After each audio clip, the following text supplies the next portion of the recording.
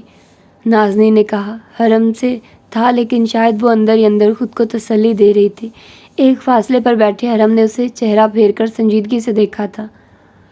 آپ فی الحال کہیں بھی جاب نہیں کریں گی، تب تک تو نہیں جب تک یہ مسئلہ حل نہیں ہو جاتا۔ یہ مسئلہ نہیں، نفرت ہے جو کبھی ختم نہیں ہوگی۔ میں اس ڈر کی وجہ سے ساری زندگی گھر میں نہیں بیٹھ سکتی۔ مجھے اس سب کا سامنا آج نہیں تو کل کرنا ہی ہوگا، اور پھر میں تمہارے گھر میں کتنا عرصہ رہ سکتی ہوں؟ ایک دن تو مجھے یہاں سے جانا ہی ہوگا۔ وہ بھی متانت سے جواب دے کر خاموش ہو چکی تھی۔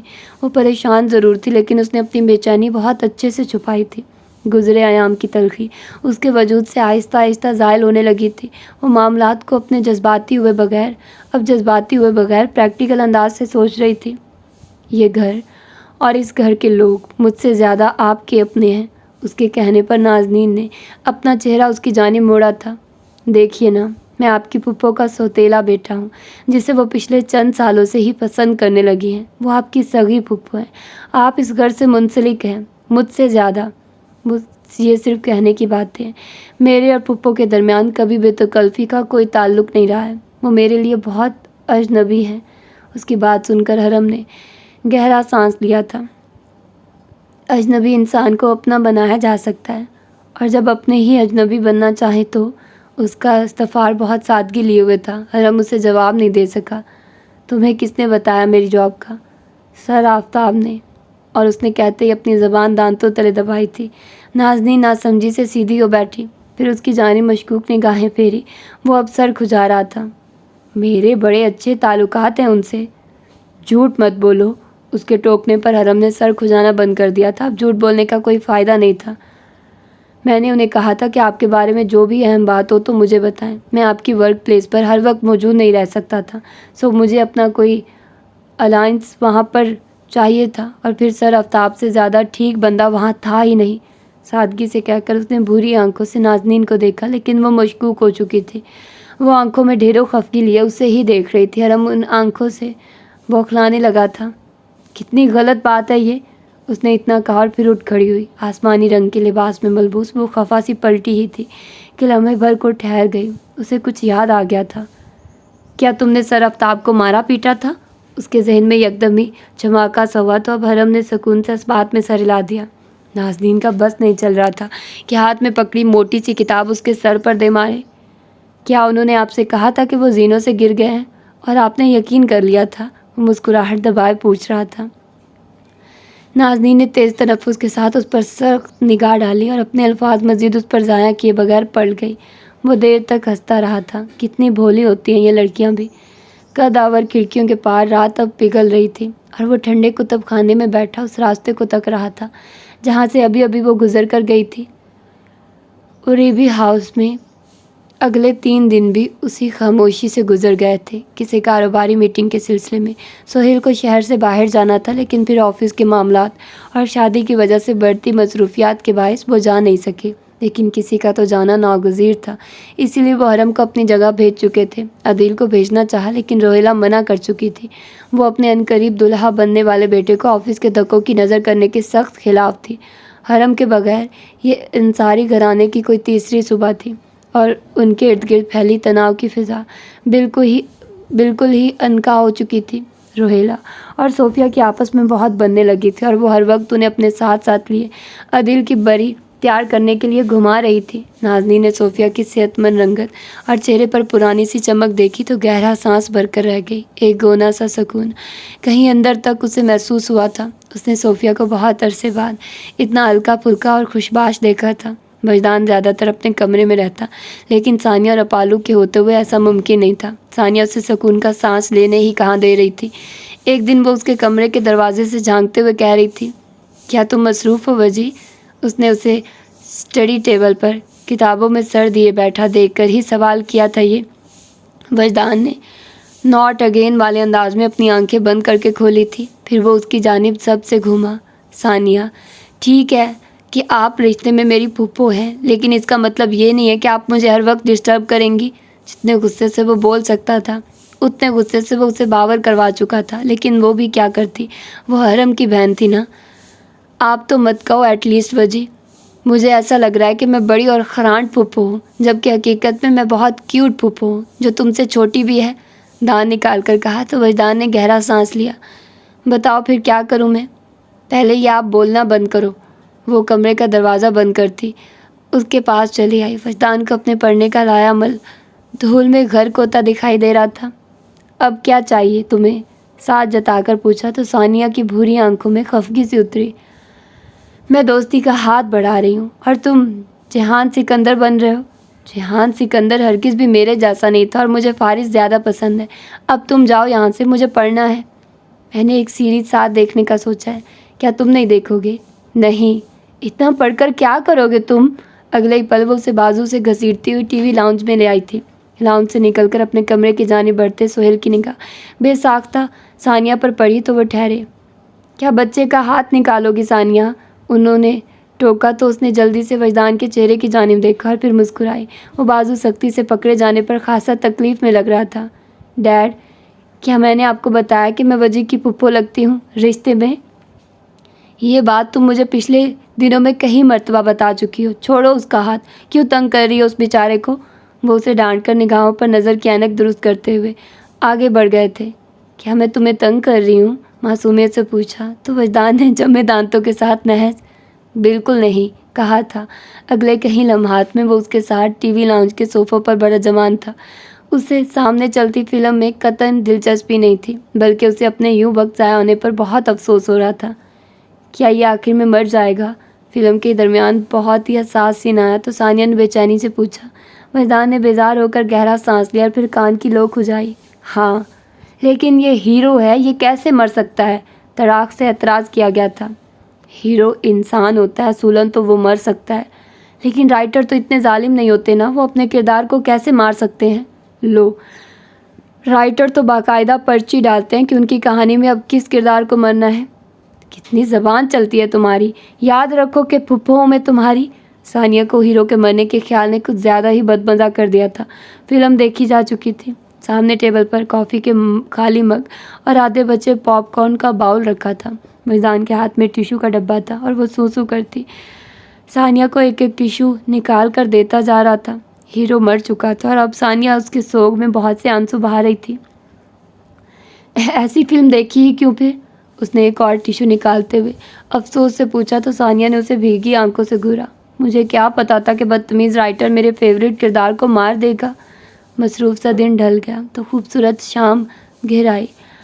شام کی چائے باہر سبزہ زار کے تازہ کتے پر پی گئی تھی۔ نازنین نے زندگی میں پہلی مرتبہ فراغت کا سامنا کیا تھا۔ وہ پہلے کبھی بھی اتنی فارغ نہیں رہی تھی۔ اسے اندازہ نہیں تھا کہ فارغ رہنا آخر کہتے کسے ہیں، لیکن وہ اس بات کا اعتراف کرنے سے ہرگز نہیں کتراتی کہ فراغت انتہائی جان لیوا اور بیزار ہوتی ہے۔ کام کرنے والے انسان کے لیے تو کم از کم یہ ایک بہت ہی خوفناک مرحلہ ہوتا ہے۔ مغرب کی اذان ہوئی تو اس نے وضو بنا کر نماز پڑھی۔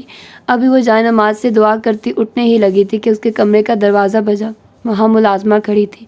کچھ دیر بعد وہ ملازمہ کی میت میں قدم اٹھاتی روہیلا کے کمرے کی جانب بڑھ رہی تھی۔ اسے دروازے پر چھوڑ کر ملازمہ جا چکی تو اس نے دروازہ بجا کر اجازت ملنے پر اندر قدم رکھا۔ ہلکے رنگوں سے آراستہ وہ کمرہ سہیل کے ذوق اور روہیلا کی سلیقہ مندی کا گواہ تھا۔ وہ پاس چلی آئی تو بیڈ پر بیٹھی۔ روہیلا نے اسے چہرہ اٹھا کر دیکھا، پھر اسے ہاتھ سے بیٹھنے کا اشارہ کیا تو وہ چپ چاپ ان کے سامنے بیٹھ گئی۔ نازنین، تمہاری ڈریسنگ خاصی سوبر اور ایلیگنٹ ہوتی ہے۔ دراصل عدیل کی منگیتر بھی تمہاری جیسی ڈریسنگ کرتی ہے اور اسے یہ چمکیلے کپڑے پہننا بالکل بھی نہیں پسند۔ اسی لیے میں سوچ رہی تھی کہ کیوں نہ تم کل ہمارے ساتھ شاپنگ پر چلو۔ وہ اپنا مدعا بیان کر کے خاموش ہوئی تو اس نے کچھ سوچتے ہوئے سرس بات میں لایا۔ ٹھیک ہے پھپھو، مجھے وقت بتا دیجیے گا تاکہ میں تیار رہوں۔ انکار کرنے کا فائدہ نہیں تھا اور بے رخی وہ برتنا نہیں چاہتی تھی، اس لیے خاموشی سے حامی بھر گئی۔ وہ ان کے گھر میں رہ رہی تھی، کیا اس کے پاس بلا وجہ انکار کرنے کا کوئی جواز تھا؟ تب جب کہ وہ فارغ بھی تھی اور خاصی بیزار بھی ہو رہی تھی۔ کمرے سے نکل کر وہ وجدان کے کمرے کی جانب بڑھ آئی تھی۔ وہ خلاف توقع پڑھنے کی بجائے آئی پیڈ میں کوئی گیم کھیل رہا تھا۔ اس کے گیمز بھی اسی جیسے پیچیدہ تھے جو نازنین کو تو خیر سے کبھی بھی سمجھ نہیں آئے تھے۔ اس نے اسے اپنے گھر سے باہر جانے کی اطلاع دی تو وہ سیدھا ہو بیٹھا۔ ہیڈ فونز اتار کر اسے دیکھا۔ کیوں جا رہی ہیں آپ وہاں؟ گاڑی لینے۔ اس کا جواب سن کر وجہ خاموش ہو گیا تھا۔ اس سارے عرصے میں اسے نازنین کی کار کا خیال ہی نہیں آیا تھا۔ وہ پلٹ آئی اور پھر موبائل ہاتھ میں لیے گھر سے باہر نکل آئی۔ کندھے پر پرس ٹنگا تھا اور وہ مرکزی شاہراہ پر ٹیکسی والے کو جھک کر پیسے دے رہی تھی۔ کچھ ہی دیر میں ٹیکسی اسے گلی کے باہر اتار کر جا چکی تو وہ گہرا سانس بھرتی آگے بڑھ آئی۔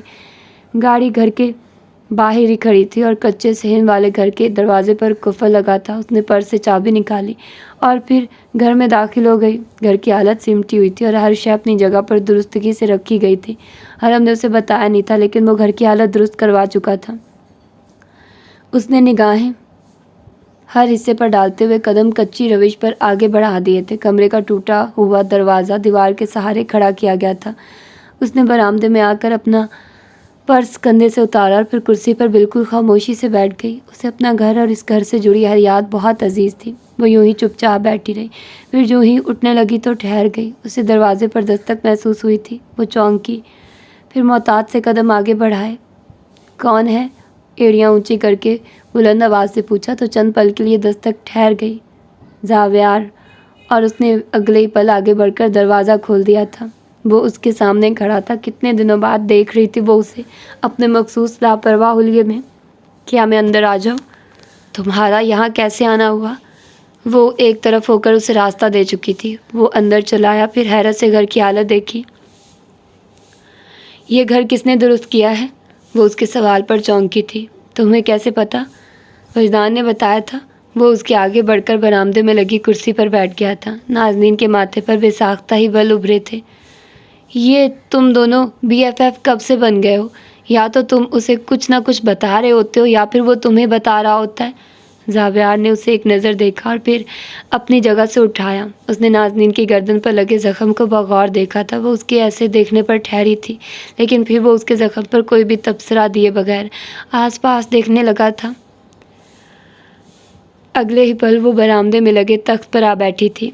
زاویار نے سفید ستون کے ساتھ اپنا بازو ٹکایا اور پھر اس نے قطعی آنکھیں نازنین کی جانب پھیری۔ حملہ آور آپ کو مارنے نہیں آئے تھے۔ ستون کے ساتھ بازو کا سہارا لیے کھڑا، ہاتھ باندھے وہ اسے دیکھ کر سکون سے کہہ رہا تھا۔ نازنین نے سوالیہ سا ابرو اٹھایا تھا۔ یہ حملہ آپ کو محض خوف زدہ کرنے کے لیے کروایا گیا تھا۔ پے در پے حملے ہوئے ہیں آپ پر، لیکن ان میں سے کسی کی بھی نیت آپ کو مارنے کی نہیں تھی، اور حالیہ حملہ بھی ایسا ہی تھا، بس اس کا تاثر ایسا تھا کہ اگر حرم وقت پر نہ پہنچتا تو آپ آج زندہ نہیں ہوتی۔ سکون سے کہہ کر اس نے سامنے براجمان نازنین کو بے سکون کر دیا تھا۔ تو تم یہ کہہ رہے ہو کہ ان میں سے کسی بھی حملے میں میری جان جانے کا خدشہ نہیں تھا؟ اس کی آواز میں ناگواری واضح تھی۔ زاویار نے سرس بات میں لایا تو نازنین نے ہاتھ باندھ کر اسے دیکھا۔ کیسے کہہ سکتے ہو تم یہ؟ اس کے استفسار پر وہ زبان رخسار کے اندر پھرتا چند پل اسے دیکھتا رہا اور پھر آگے بڑھایا۔ کمرے کی چوکھٹ پر کھڑے ہو کر اس کی جانب دیکھا۔ نازنین چہرہ پورا موڑے اس کی جانب متوجہ تھی۔ پہلے سے آپ کو حملہ آور نے پکڑا